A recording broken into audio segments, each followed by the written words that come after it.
Bonjour à tous et bienvenue sur la chaîne de Sport Santé. Aujourd'hui, je vais vous parler de l'exercice des pompes, des erreurs qu'on peut largement observer et des solutions qu'on peut y apporter.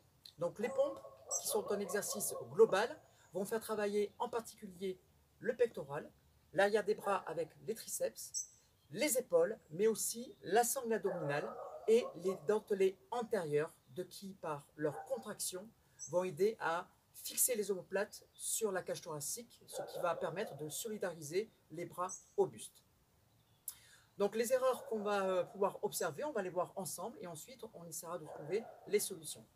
Donc première erreur qu'on peut observer, donc mettez votre tapis, c'est le matériel dont on a besoin ici, c'est au niveau de l'écartement des bras. Donc, très souvent, ce que je peux observer ici, c'est les bras trop écartés. Donc beaucoup de personnes ont les bras à 90 degrés, donc c'est beaucoup trop.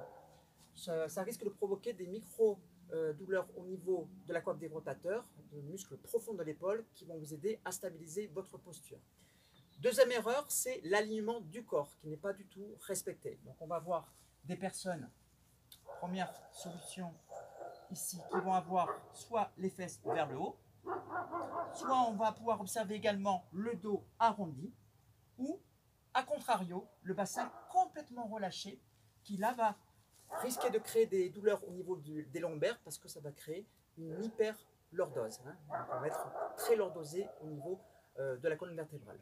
L'alignement de la tête aussi, qui n'est pas toujours respecté. On peut avoir des gens qui regardent ici devant soi, donc hyper extension de la nuque, donc pas bon du tout, ou contrairement, ici, la nuque complètement relâchée.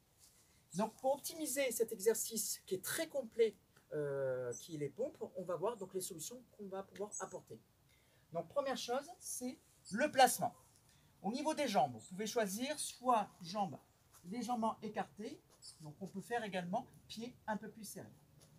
On va partir ensuite sur l'alignement. On va essayer de respecter l'alignement global du corps, c'est-à-dire de la tête, de la colonne vertébrale et du bassin. Là, je suis jambes tendues, donc éventuellement aussi aligné aux genoux et aux chevilles. On va serrer bien les fessiers, ici. Et les omoplates, on va les faire glisser vers l'arrière.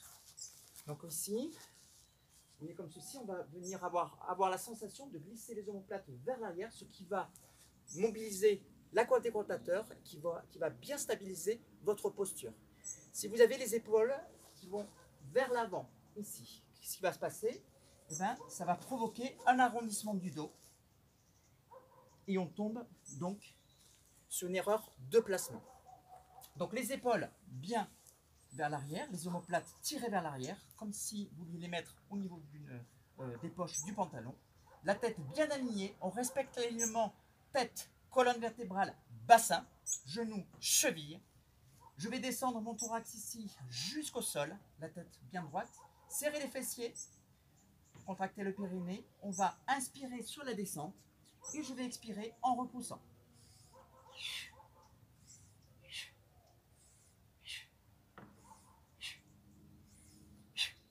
Donc attention de bien s'assurer aussi que les poignets sont bien sous les épaules.